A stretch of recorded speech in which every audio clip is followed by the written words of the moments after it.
yet, my name is Jon Stoddard. I'm a physical therapist here at Barkman Smith Physical Therapy. Tonight we're going to talk about shoulder surgery, but a little bit different way than we have in the past. Not too long ago, we had Colin, our clinic director here at our Bedford clinic. He joined us and did a really great Facebook Live on rotator cuff tears, what they are, kind of how they happen, how physical therapy is helpful in the recovery process, either when you've had surgery for a rotator cuff tear or when a surgery is not indicated for a rotator cuff tear. So tonight we're going to kind of take a different approach on shoulder surgery. This tends to be the time of year where lots of orthopedic surgeries happen. So shoulder surgeries, knee replacements, hip replacements. People have lots of time off. Deductibles have been met, so everybody's kind of thinking everything they can get done before the new year rolls over. And one of those common surgeries that happens is rotator cuff surgery, shoulder surgeries, and then just some general shoulder surgery. So we wanted to kind of talk about, what do I do with my arm after I've had shoulder surgery? The recovery process can be kind of lengthy. And imagine if you're right-handed and you've got your right arm kind of tucked in at your side for 2 to 4 weeks, kind of on the low end of it, and then sometimes you can't use that arm for up to 3 months after your surgery. So how do you take care of these normal daily activities that you kind of take for granted when you have two arms that work normal? So we wanted to kind of go through the how do I questions that we hear every time after we get someone that comes in after surgery. Some of the big questions that we'll talk about is, how do I sleep at night? What's a comfortable position that I can get in that I can have a good night's sleep? How do I get dressed? How do I take care of kind of personal hygiene activities related to my arm? So we're going to kind of hit them one by one. And then really, if you have any other questions that kind of pop up, you can put them in the comment section and we'll answer those a little bit more specifically. So first we'll cover sleeping. The pros or the good and the bad about the sleeping is there is no perfect position where you're going to be able to lay down at night and get a really good restful night without your shoulder waking you up. Unfortunately, that just doesn't happen for a while. There are things that you can do, though, to get a longer period of sleep and to have those bouts of sleep be a little bit better quality and maybe have longer bouts and not be woken up as frequently as you normally would otherwise. One of those is your doctor has likely prescribed you pain medication. Please use your pain medication as prescribed by your physician. Some people prefer to time that in a way that they would take their medication 30 minutes to an hour before they go to sleep. That way, about the time that you're going to sleep, the medication has a chance to kick in and it gives you a chance to get to sleep, and you can lie down and be asleep for a longer period of time before that medication wears off. Another thing that tends to help is you can do your exercises and your stretches. Your physical therapist will give you some stretches to perform. Doing those before you go to bed is helpful as well, because you give your shoulder the opportunity to kind of get out of the sling, loosen up, and move around a little bit. So as you go down and lay down and go to sleep, it's in a little bit more of a comfortable position. It has a little bit more range of motion. One of the reasons that sleeping becomes so difficult is either your shoulder gets in a position that's just uncomfortable, or it just gets stiff from not moving very much. So doing those stretches before you go to sleep kind of helps prevent some of that stiffness from popping up as quickly as it would. We're going to look over some positioning with sleeping. So we have our tech volunteer of the night that's going to join us. So Rob is I just had shoulder surgery in the last week or so, and how do I lay down in bed so that it's comfortable? The ideal position, if you have one available, would be to use a recliner. Not everybody has one of those, but you can get a recliner in kind of a semi-reclined position. The same principles that we'll talk about here laying down apply for getting yourself into that position when you're laying down as well. The goal, as we kind of get Rob positioned here in a second on the bed, is to keep your arm in a position where that elbow is kind of forward of a midline section of your body, so that it doesn't have as much of the opportunity to fall behind you, or so that it doesn't have an opportunity to fall out of your sling, or to kind of lay in a funny position. So So Rob is our little person here. We're going to have Chaz help us out a little bit with the camera because we're going to kind of get in a position where we've got Rob laying down on the bed here. So give us just 1 second to kind of get things kind of situated here. So Rob is our brave shoulder surgery. So we're going to have, you'll have a sling that you'll wear for a period of time based on your physician's recommendation. Generally, that can be anywhere from 7 days to 10 days, kind of on the short end of it. But it could be up for several weeks and to a month potentially for positions of sleeping or when you leave the home. So we're going to go ahead and position Rob so that he's laying down here. It was obviously his right shoulder is the one that had surgery. So normally when an individual lays down, so that shoulder is going to kind of fall down towards the table, and that's one of the things that puts the shoulder in kind of a funny position that is uncomfortable. Obviously, you're not going to want to roll onto the right side in this case because that pressure is going to hurt. And really even kind of rolling on the other side is uncomfortable because that arm will tend to slide forward across your body, and that's uncomfortable as well. So if you can get in a position where you're on your back, if you need to, you can put pillows underneath your legs or pillows underneath your head to kind of support that position. But when we're talking about the arm, so we want to kind of get that arm up, and we want to try to get some pillows underneath that. I'm going to unhook your Velcro part on the back here for a second. So we want to try to get that arm kind of up. If you've been directed by your physician not to move your arm actively, then you'll want to kind of keep in mind that as you move around, you're going to use your opposite arm to make sure that your right arm and surgical arm is not moving. There we go. So that arm is going to kind of come up. We're going to put a pillow underneath that arm and kind of right at the belly to support that arm. That'll kind of keep it in position. Think of almost the position that your sling holds your arm in. That's the position that you want to try to keep your shoulder in while you're laying down as well. That will kind of hold you with that pillow, and then you can always build up some pillows underneath that elbow as well. So you can go underneath the shoulder, underneath the elbow, and then you should be able to let that arm relax, again in a position that if you were to draw a line down the middle of your body, that elbow doesn't pass behind that. So like Rob's in the position here, so his elbow's supported with a couple of pillows, and then across his arm, it's supported along his forearm and into his hand as well. And it gives you the opportunity to let your shoulder relax. Get in. If you're in a recliner again, the principle's the same. You would still have a couple of pillows behind you and holding that arm kind of in the position that your sling would be, preventing it from falling behind you. So that's our first tip as far as sleeping goes. So not all of the dressing things here we'll talk about in a second. We'll be able to kind of use Rob to show those. So we want to be able to talk about how to put on a shirt, a button-up shirt, or a t-shirt. Keep in mind, loose clothing is going to be the best.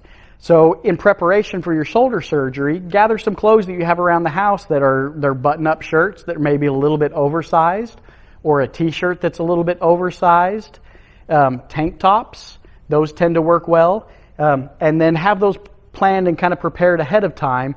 That way you know what you're going to wear for several days following the surgery. So when you go to have to put on a shirt, we'll work on putting on a t-shirt, and then we'll work on putting on a regular kind of button-up shirt. So we're going to grab our Barkman Smith t-shirt.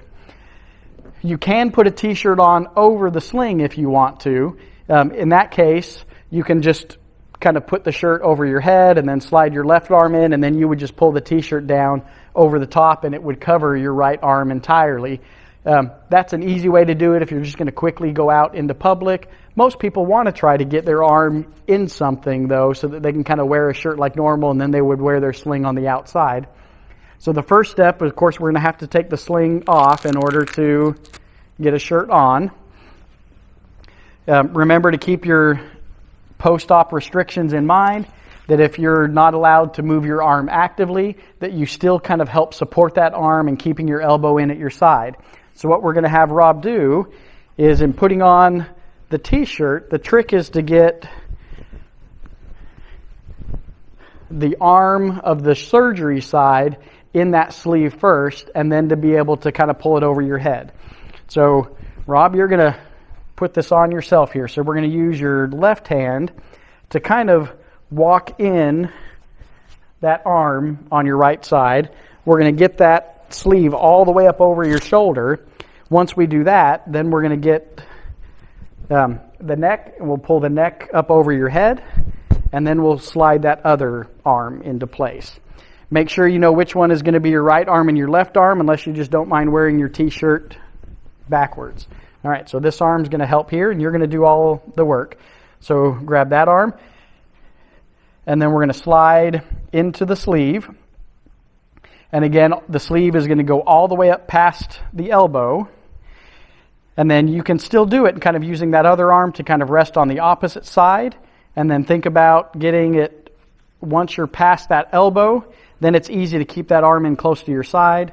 And then you're going to grab all the way down here as much as you can. And you want to try to grab that t-shirt and go up and over the neck.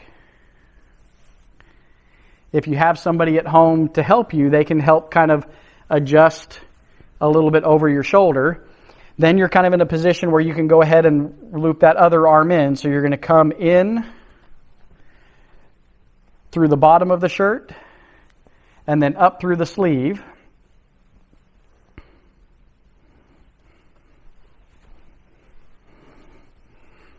And then from there, it's just a big push to get that arm in.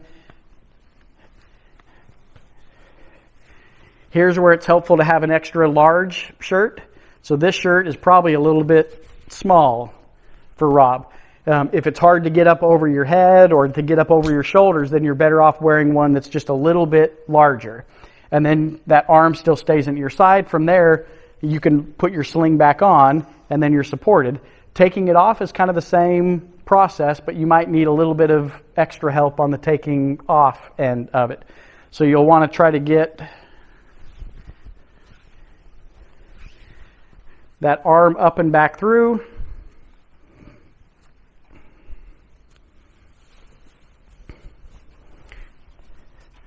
Once that arm is out of the way, then you use the left arm to pull the shirt up over your head.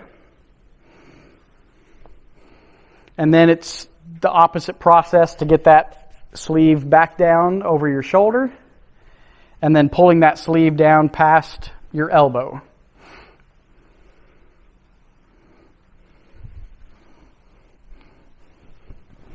You may find that you don't change clothes too often, and you'll have your favorite shirt that's easy to put on. If you have difficulty putting on a t-shirt, a button-up works a whole lot better, so it's going to be the same process, but you don't have to worry about getting that shoulder up and over your head and then around that opposite shoulder. So Rob will kind of do the same thing here. You're going to use that good left arm to get that right arm into the sleeve, and then we'll just loop the shirt around your back.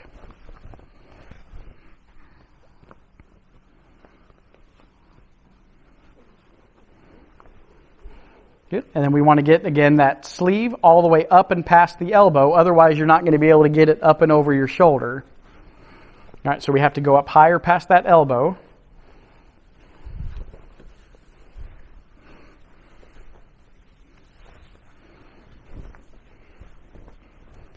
My shirt is a little bit small for Rob. Or a lot small for Rob. And then the opposite arm would then slide in the armhole. I'm not going to make Rob do it that much because I like this shirt and we don't want to tear it all up. So then it would slide in the same, and then it would cross over button, and then you'd be able to put your sling on over the top of it. We just didn't have massive muscle shirt for Rob tonight. We had the Jonathan-sized shirt. So then same thing the opposite way. So then we're going to kind of slide out. You can also keep your arm in against your side when you put on a button-up shirt, and then just kind of button over the top of it and keep your arm within the buttons of the shirt. Now, the portion that we won't have Rob help us with tonight, and that we're asked often is, by our female patients, is how do I put a bra on? So One of the answers is you don't. You can just go without a bra if you'd like to, because it can be challenging. The straps on the shoulder can be uncomfortable. They tend to sit right along where the incisions are, and lots of women just don't find that comfortable. Otherwise, my understanding is that all ladies know how to do the clasp in the front and the spin around the back.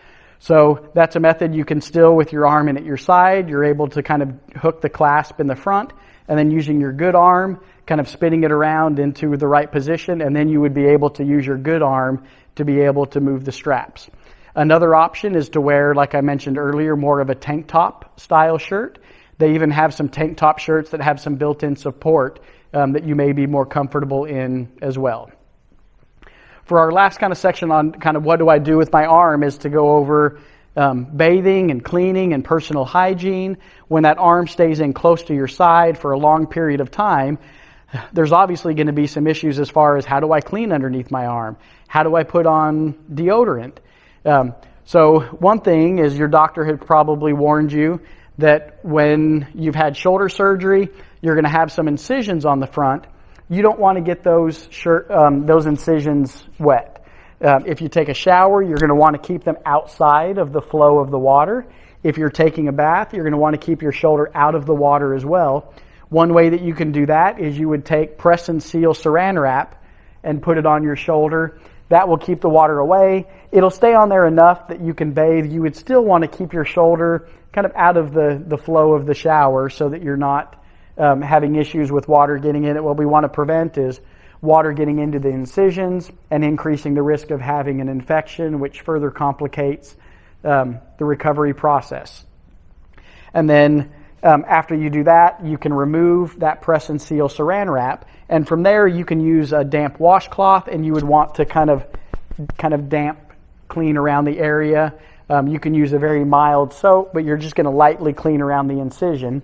You'll probably have some little steri-strips, which are little white bandages that are on your shoulder, or you may have kind of a gauze pad that sits over your shoulder.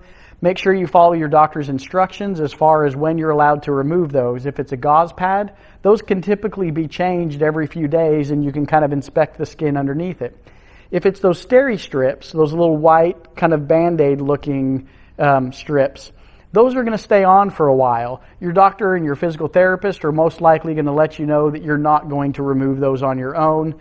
They'll naturally kind of fall off on their own. If they don't, then your physical therapist can check when it's time for those to be removed. Or at your follow-up visit post-surgically, your doctor may remove those for you. Otherwise, just go ahead and leave those on. Once you kind of start to worry about kind of cleaning underneath your arm, again, you can't move your arm on your own, so the trick is to kind of get your body away and still have an opposite arm to be able to do something with. So what we do is in your bathroom, in a countertop, or sometimes the towel rack on the side of the wall, you can position yourself up against some kind of a stable object that you can use to place your arm on. So Rob's going to use his good arm, the left arm, to help position that arm on top of the table. Once he gets that arm positioned and well supported, that he feels like he can relax his arm, that the table is taking all of the weight, so we don't have to worry about holding the arm up with the opposite arm. And then Rob's going to kind of take a step away, and as he steps off to the left, then he's going to be able to open up that area underneath his arm. So that same damp washcloth, you can use that, and you'll want to clean under the entire arm.